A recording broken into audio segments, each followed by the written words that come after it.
ನಮಸ್ಕಾರ. ನಕ್ಷತ್ರ ನಾಡಿ ವಿಶೇಷ ನೇರ ಪ್ರಸಾರ ಕಾರ್ಯಕ್ರಮಕ್ಕೆ ಸ್ವಾಗತ. ನಾನು ಧನುಶ್ರೀ. ಇವತ್ತಿನ ಕಾರ್ಯಕ್ರಮದಲ್ಲಿ ಸಾಮಾನ್ಯವಾಗಿ ಎಲ್ರಿಗೂ ಕೂಡ ಮನೆ ಕಟ್ಟಬೇಕು ಅನ್ನೋ ಆಸೆ ಇರುತ್ತೆ. ಎಷ್ಟೇ ಅನ್ಕೊಂಡ್ರು ಕೆಲವರಿಗೆ ದುಡ್ಡಿರುತ್ತೆ, ಆದರೂ ಮನೆ ಕಟ್ಟೋಕೆ ಆಗ್ತಾ ಇರಲಿಲ್ಲ. ಯಾಕೆ ಆಗುತ್ತೆ? ಜಾತಕದಲ್ಲಿ ಏನಾದರೂ ಆ ರೀತಿ ಇರುತ್ತಾ? ಹಾಗೆ ಈ ಒಂದು ದೇವರನ್ನ ಪೂಜೆ ಮಾಡಿದ್ರೆ ನಿಮ್ಮ ಮನೆ ಕಟ್ಟುವ ಏನು ಕನಸಿರುತ್ತೆ ಅದು ನನ್ಸಾಗತ್ತೆ. ಹಾಗಿದ್ರೆ ಯಾವ ದೇವರದು, ಯಾವ ರೀತಿ ಪೂಜೆ ಮಾಡಬೇಕು, ಎಲ್ಲಿದೆ ಆ ದೇವಸ್ಥಾನ, ಇದೆಲ್ಲದ್ರ ಬಗ್ಗೆ ಇವತ್ತಿನ ಕಾರ್ಯಕ್ರಮದಲ್ಲಿ ಮಾಹಿತಿಯನ್ನು ತಿಳಿಸ್ಕೊಡ್ತಾರೆ. ಹಾಗೆ ಏಪ್ರಿಲ್ 20ನೇ ತಾರೀಕಿಂದ 112ನೇ ಜ್ಯೋತಿಷ್ಯ ಶಾಸ್ತ್ರದ ಕ್ಲಾಸ್ ಶುರು ಆಗ್ತದೆ. ಸ್ಕ್ರೀನ್ ಮೇಲೆ ಕಾಣ್ತಿರೋ ನಂಬರ್ಗೆ ನೀವು ಕಾಂಟ್ಯಾಕ್ಟ್ ಮಾಡಿ ಕ್ಲಾಸಸ್ಗೆ ಜಾಯ್ನ್ ಆಗ್ಬೋದು. 11ನೇ ತಾರೀಕು ಇನ್ನು ಕೆಲವೇ ದಿನ ಇದೆ. ಫ್ರೀ ಕ್ಲಾಸ್ ಇರುತ್ತೆ, ಒಂದು ದಿನದ ಮಟ್ಟದ್ದು ಫ್ರೀ ಕ್ಲಾಸ್ ಇರುತ್ತೆ. ಆ ಕ್ಲಾಸಿಗೂ ಕೂಡ ನೀವು ಅಟೆಂಡ್ ಆಗಿ ಏನೆಲ್ಲ ಕಲಿತೀರಾ ನೀವು ಜ್ಯೋತಿಷ್ಯ ಕ್ಲಾಸಲ್ಲಿ ಅನ್ನೋದ್ರ ಬಗ್ಗೆ ತಿಳ್ಕೊಂಡು ಆಮೇಲೆ ನೀವು 20ನೇ ತಾರೀಕಿಗೆ ಕ್ಲಾಸಸ್ಗೆ ಅಟೆಂಡ್ ಆಗ್ಬೋದು, ಜಾಯ್ನ್ ಆಗ್ಬೋದು. ಕಾರ್ಯಕ್ರಮದಲ್ಲಿ ನಮ್ಮ ಜೊತೆ ಇದ್ದಾರೆ ಪಂಡಿತ ದಿನೇಶ್ ಗುರೂಜಿ ಅವರು. ಅವರನ್ನು ಕಾರ್ಯಕ್ರಮಕ್ಕೆ ಸ್ವಾಗತ ಮಾಡೋಣ. ಗುರೂಜಿ ನಮಸ್ತೆ, ಕಾರ್ಯಕ್ರಮಕ್ಕೆ ಸ್ವಾಗತ. ಓಂ ಶ್ರೀ ಗುರುಭ್ಯೋ ನಮಃ. ಹರಿ ಓಂ. ಜ್ಞಾನಾನಂದಮಯಂ ದೇವಂ ನಿರ್ಮಲ ಸ್ಫಟಿಕಾಕೃತಿಂ ಆಧಾರಾಂ ಸರ್ವವಿದ್ಯಾನಾಂ ಹಯಗ್ರೀವ ಮುಪಾಸ್ಮಹೆ. ಓಂ ನಮೋ ಭಗವತೆ ವಾಸುದೇವಾಯ. ಓಂ ನಮೋ ನಾರಾಯಣಾಯ. ನಮಸ್ಕಾರ. ಎಸ್ ಗುರುಜಿ, ಮೊದಲನೇದಾಗಿ ವಿಚಾರದ ಬಗ್ಗೆ ಮಾತಾಡೋದಾದ್ರೆ, ಮನೆ ಕಟ್ಟೋದು ಎಲ್ಲರೂ ಕನಸು. ಆಗಲಿ ಸ್ವಂತ ಮನೆ ಕಟ್ಕೊಳ್ಬೇಕು ಅನ್ನೋದು ಎಲ್ಲರೂ ಕನಸಾಗಿರುತ್ತೆ. ಕೆಲವೊಬ್ಬರಿಗೆ ಕೈಯಲ್ಲಿ ಹಣ ಇದ್ರೂ ಕೈಗೂಡಲ್ಲ, ಆಗಲ್ಲ ಅಂತಾರೆ. ಯಾಕೆ ಆ ರೀತಿ ಆಗುತ್ತೆ ಅಂತ? ಯಾವಾಗಲೂ ಕೂಡ ವಿಷ್ಣುವಿನ ಅವತಾರ ಆಗಿರ್ತಕ್ಕಂಥ ವರಾಹ 3ನೇ ಅವತಾರ ಪುರಾಣದಲ್ಲೇ ಇದೆ. ಆ ವರಾಹ ಒಂದು ದೊಡ್ಡ ಜಂಬೂದ್ವೀಪದಲ್ಲಿ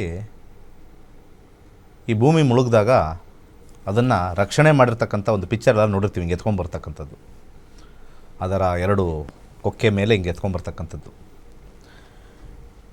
ವಿಷ್ಣುವಿನ 3ನೇ ಅವತಾರ ಆಗಿರ್ತಕ್ಕಂಥದ್ದು ಭೂ ವರಾಹ ಸ್ವಾಮಿ. ಭೂ ಅಂತಂದರೆ ಭೂಮಿ, ಭೂಮಿಯನ್ನು ರಕ್ಷಿಸ್ತಕ್ಕಂಥ ವರಾಹ ಅಂದರೆ ವಿಷ್ಣು.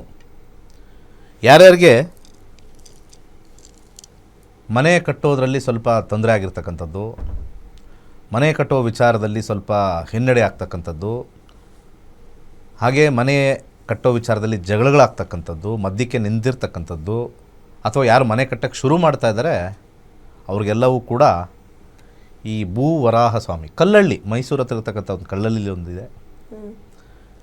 ಹಾಗೆ ಈಗಿನ ವಿಚಾರದಲ್ಲಿ ನೋಡಬೇಕು ಅಂದರೆ ಬೇರೆ ಬೇರೆ ಕಡೆನೂ ಭೂವರಾಹ ಸ್ವಾಮಿಗಳು ಇದ್ದಾವೆ. ಬೂಕನಕೆರೆಯಲ್ಲೂ ಇದೆ. ದೇವರೆಲ್ಲ ಒಂದೇ ಕಡೆ ಅಲ್ವಾ? ಸಾಮಾನ್ಯವಾಗಿ ಮೈಸೂರು ಜಿಲ್ಲೆಯಲ್ಲಿ ಸ್ವಲ್ಪ ಕಲ್ಲಹಳ್ಳಿ ಅಂತ ಕರೀತಾರೆ, ಅಲ್ಲಿ ಭೂವರಾಹ ಸ್ವಾಮಿಗೆ ಸ್ವಲ್ಪ ಭೇಟಿ ಮಾಡ್ತಾರೆ.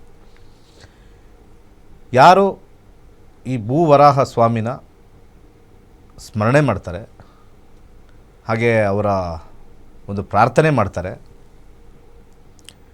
ಭೂಮಿ ದೋಷ ಅಂತ ಕರೀತಾರೆ ಶಾಸ್ತ್ರದಲ್ಲಿ. ಅಂದರೆ ಭೂದೋಷ.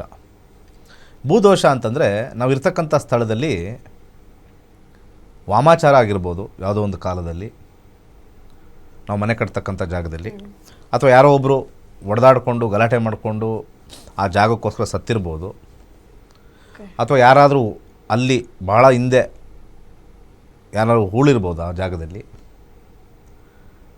ಪ್ರಾಣಿಗಳು ಒಡೆದಾಡಿಕೊಂಡು, ವ್ಯಾಘ್ರ ಅಂತ ಹೇಳ್ತೀವಿ ನಾವು, ವ್ಯಾಘ್ರಗಳು ಜಗಳ ಆಡಿಕೊಂಡು ಒಂದಕ್ಕೊಂದಕ್ಕೆ ರಕ್ತ ಚೆಲ್ಲಿರ್ತಕ್ಕಂಥ ಜಾಗ ಇರ್ಬೋದಲ್ಲಿ. ಯಾಕಂದರೆ ಸಾವಿರಾರು ವರ್ಷಗಳು ಆ ಭೂಮಿ ನಾವು ಇವತ್ತು ತೊಗೊಂಡಿದ್ದೀವಿ ಅಂದರೆ ಹಿಂದೆ ಬದಿ ಖಾಲಿ ಇರಲಿಲ್ಲ. ಏನೋ ಒಂದು ಪ್ರಾಣಿ ಓಡಾಡಿರುತ್ತೆ, ಮನುಷ್ಯರು ಓಡಾಡಿರ್ತಾರೆ, ಇನ್ನೊಬ್ಬರು ಬಂದು ಓಡಾಡಿರ್ತಾರೆ, ಅಲ್ಲಿ ನೆಗೆಟಿವ್ ಬಂದಿರುತ್ತೋ ಪಾಸಿಟಿವ್ ಬಂದಿರುತ್ತೋ ಗೊತ್ತಿರಲ್ಲ. ಆ ಭೂಶುದ್ಧಿ ಅಂತಕ್ಕಂಥದ್ದು ನಾವು ಮೊದಲು ಶಾಸ್ತ್ರದಲ್ಲಿ ನಾವು ವಾಸ್ತು ಕಿಟ್ ಅಂತ ನಾವು ಮಾಡ್ತೀವಿ. ಅದರಲ್ಲಿ ಈ ಭೂವರಾಹ ಸ್ವಾಮಿಗೆ ಸಂಬಂಧಪಟ್ಟಿರ್ತಕ್ಕಂಥ ಒಂದು ಪದಾರ್ಥಗಳನ್ನು ಹಾಕಿ ಅದನ್ನು ಹಾಕಿಸ್ತೀವಿ. ಇದು ಒಂದು ಕಡೆ ಭೂಶುದ್ಧಿಗೆ ಅದು ಮಾಡ್ತೀವಿ.